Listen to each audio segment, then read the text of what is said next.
Who here was a child once? Right? All of us. I bought my nephew a bicycle for Christmas about 6 years ago. It was the Lightning McQueen bike from Cars. It was metallic. It was like Lightning McQueen. God, uncle status, clearly.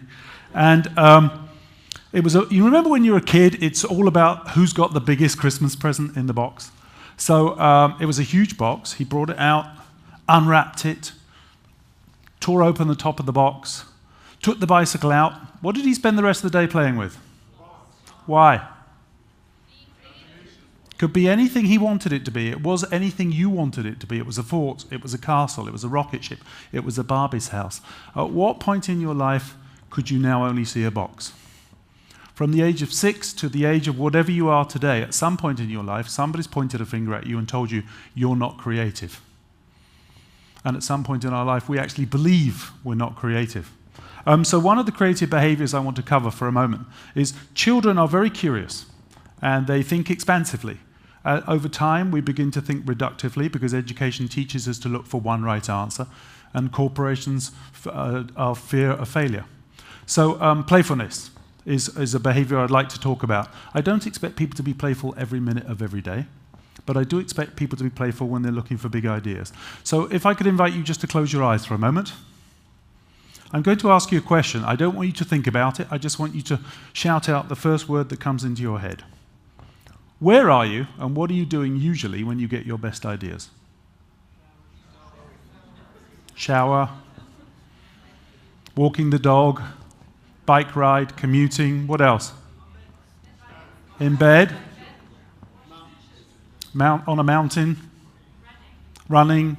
So here's what we haven't heard, and it's consistent with the 5,000 people I've trained across the world. Nobody said the following two words: at work. So,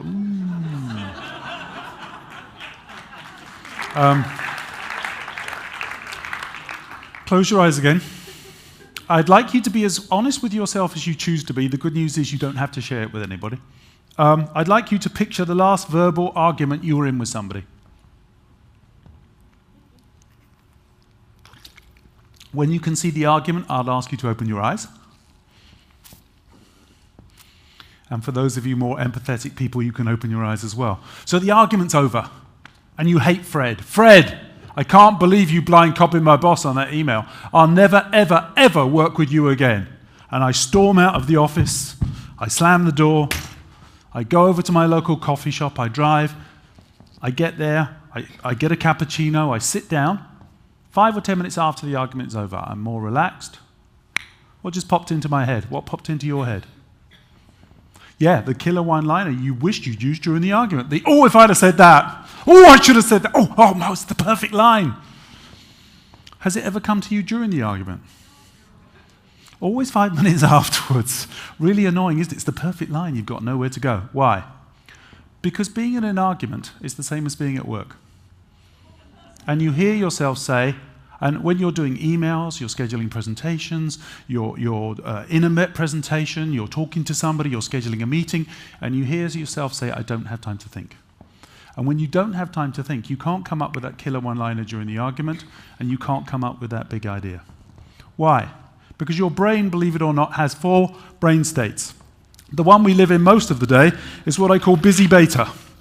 That's 13% of your brain that you use to make quick decisions, good decisions, informed decisions, get to work the right way. But the door between your conscious and subconscious brain is firmly closed. And you can't access 87% of your brain, which is subconscious.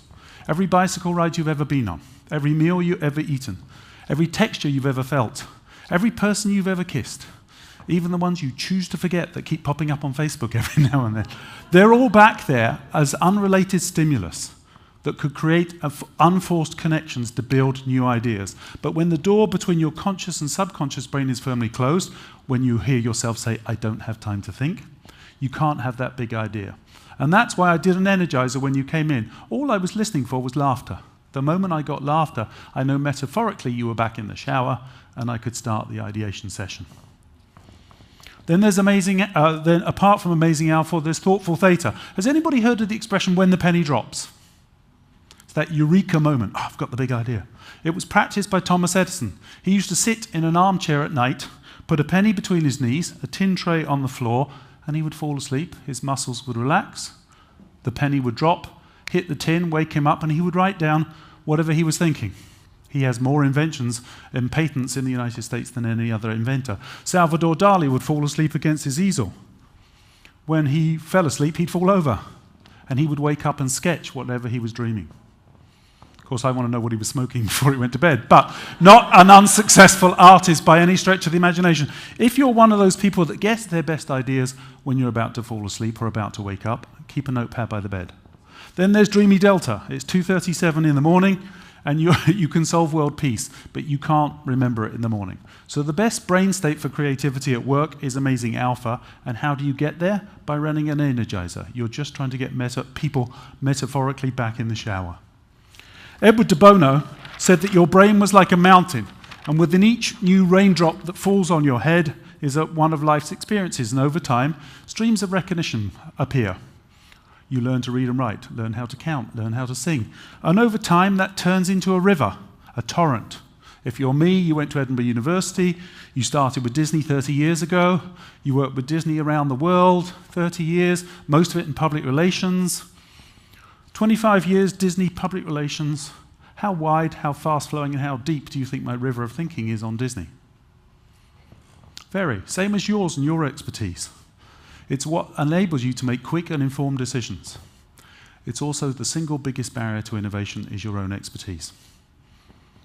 Have you ever tried to cross a very fast, very wide, very deep river without a boat or a rope? It's very hard. I was doing some work for Ford just before the holidays. Ford's biggest challenge is they know how to make a motor car. They've got 150 years worth of experience. They know where the steering wheel goes. Google and Apple have just moved in. They've never made a car before. That's their advantage. They know they don't need a steering wheel. Our river of experience, our river of thinking, is a massive barrier to innovation and creativity. One of the things that I would encourage you to think about are naive experts and bringing them into every session that you run. I was asked to run a session for, they won't solve your challenge for you, but they will say something. They'll ask the embarrassing question that you're too proud to ask. They'll throw out the audacious idea that you're too proud to throw out. In your gift bags, you've got a pen and paper, but I'm not sure we've got time for it now. But if I gave you 7 seconds right now to draw a house, I already know what you're going to draw. I asked the architects, I invited on all the architects to design a new retail dining and entertainment complex, but I also invited in the executive chef of Hong Kong Disneyland as my naive expert. I asked all the architects to draw a house. 7 seconds later, I got my house. The same one that you would draw, right? It has a door. It has a door. Why do they always have door? Why is the door always at the front in the middle? Why do the windows always have crosses over them? Why is the roof always a triangle? Because our river of experience tells us that's what a house should look like. The chef, however, unlike the Imagineers, he had drawn dim sum architecture, which none of us had ever seen before. It's a dim sum dish with a steam ball and a prawn ball, and everybody laughed because they realized they'd stayed in their river of thinking of what a house should look like. The chef gave them permission to get out of their river of thinking and consider audacious architecture. If any company in the world can consider audacious architecture, it will be the Walt Disney Company. On the way out the door, somebody slapped a post-it note over the picture. It said, "Distinctly Disney, authentically Chinese." 7 years later, the strategic brand positioning for the Shanghai Disney Resort became Distinctly Disney, authentically Chinese. So when you're trying to solve a challenge, I would invite you, the role of the naive expert is you bring them in because they don't know what you're working on. And again, they won't solve the challenge for you, or rarely will they, but they will say something that will get you out of your river of thinking and thinking differently. The other role is to play the role of the outlier. Walt was the genius at the outlier.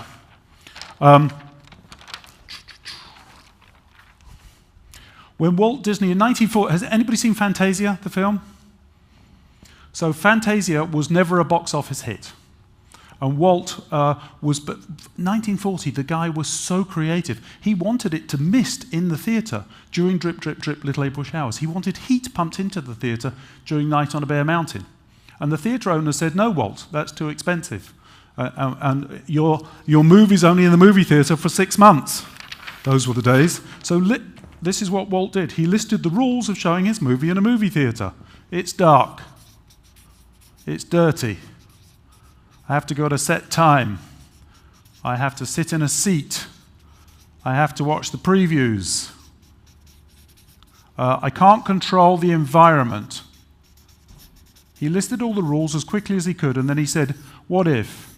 What if I could control the environment? That was a very radical what if. In 1940, Walt didn't own any of the movie theaters. Well, imagine a world where I might. Well, I don't own movie theaters. So what if I took my movies out of the theater? Well, if I take them out of the theater, they can't be two-dimensional anymore. They'll have to be three-dimensional. What if they're three-dimensional? Well, they'll need somewhere to live. Well, if they have somewhere to live, we'll need walk-around characters. Well, if we have walk-around characters, the princesses can't live next to the pirates because people wouldn't be immersed in the story. Oh, I'll need different lands. Fantasyland, Adventure. Oh, I know, I'll call it Disneyland. The biggest creative solution of the 20th century. Fast forward about 10 years ago, the two biggest barriers to coming to Disney on vacation were I can't afford it, and I want to wait till my children are the right age.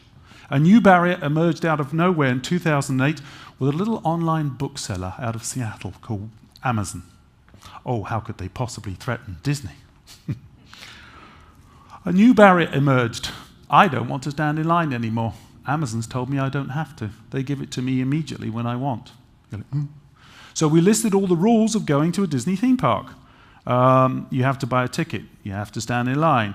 You have to see a character. You have to go on a ride. You have to book a hotel. You have to stay in a car rental. Boom, boom, boom, boom, boom, boom. And we took one rule. You have to stand in line. If we'd started with how might we make more money, we would have iterated, not innovated. But because we switched the challenge and turned it to what was the most important barrier for the consumer, how might we, what if the most audacious question in 2008 was, what if there were no lines? I thought the operations team would have come over the table and hit me. And so we asked, well, what if there was no lines for front desk? What if there was no front line, a line to get into the park, or to meet your favorite character, or your ride, or to buy merchandise, or to buy food? Fast forward to 2015, we piloted Disney's Magic Band. It's a little plastic band. It sits on your wrist. It has an RFID chip inside it. 6 months before you arrive, you can book your favorite attractions. It is your door key. It is your theme park ticket. It's your reservations to your favorite rides and character meet and greets. You touch an item of merchandise once, it goes to your house, hotel room. You touch it twice, it goes to your house. I save my food on my fast phone. I walk into the restaurant knows I'm here. I touch table 47, food comes fresh to me. As a result, the average guest has 2 hours free time a day. What do people do with their free time? What do you do with your free time? You spend money. Beware of the retirement, it's a permanent weekend.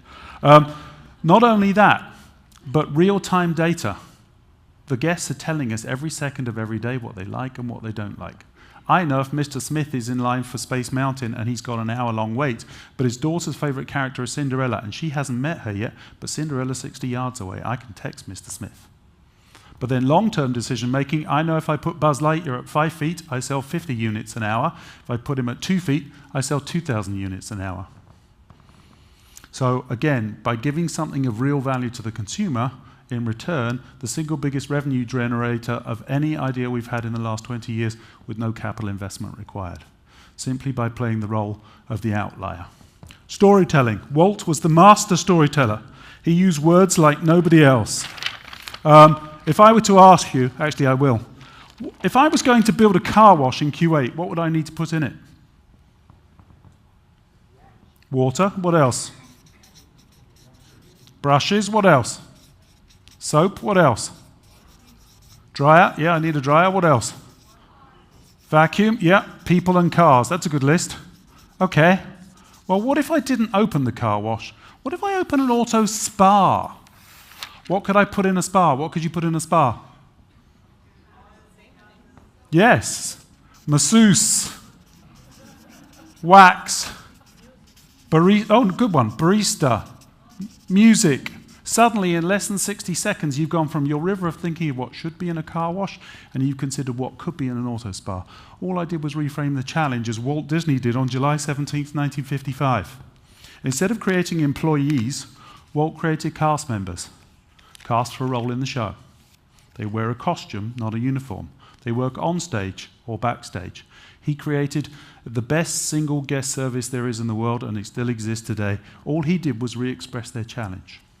About 6 months ago, I was in New York in an office, and I was waiting downstairs in reception, and I was chatting to the young lady behind the desk for about 15 minutes while I waited for my appointment. And I got upstairs and I said to the gentleman, I said, boy, your receptionist is the most friendly, empathetic, lovely. I'm going to steal her and take her back to Disney. And he said, oh, that's funny. I said, why? He said, we don't have a receptionist. I was like, oh, God, who the hell was I talking to for the last 15 minutes? I said, well, I think her name was Sarah. She had a cream blouse and a floral skirt. He goes, oh, Sarah, he said. She's our director of first impressions. All he had done was re-expressed her challenge, and she was empowered to own the space. Probably the most important behavior of all, bravery. We are not encouraged to be brave at work, but I will tell you, with artificial intelligence coming into the marketplace, if we're not brave, and if we're not curious, and if we're not playful, I actually believe when it comes to the next decade, creativity and intuition could be some of they'll be our survival skills. They will rise to the front to compete. How do you compete against? I met Sophia in India a couple of weeks ago. She's the world's most intelligent artificial robot. I believe it is our core human truth. We are all creative, and it will be that creativity that comes to the fore and allows us to survive in a world that will be ever more competitive. But in order to do that, you will have to be incredibly brave.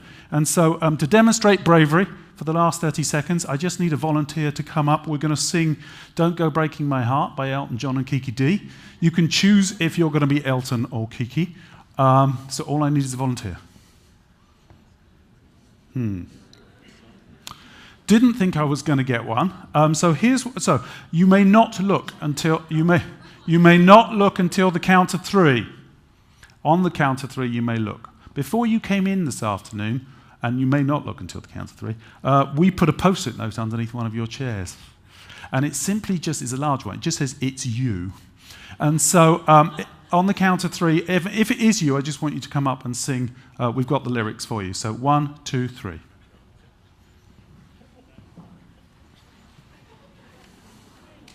Okay, people, relax. I would not do that to you to start the session this afternoon.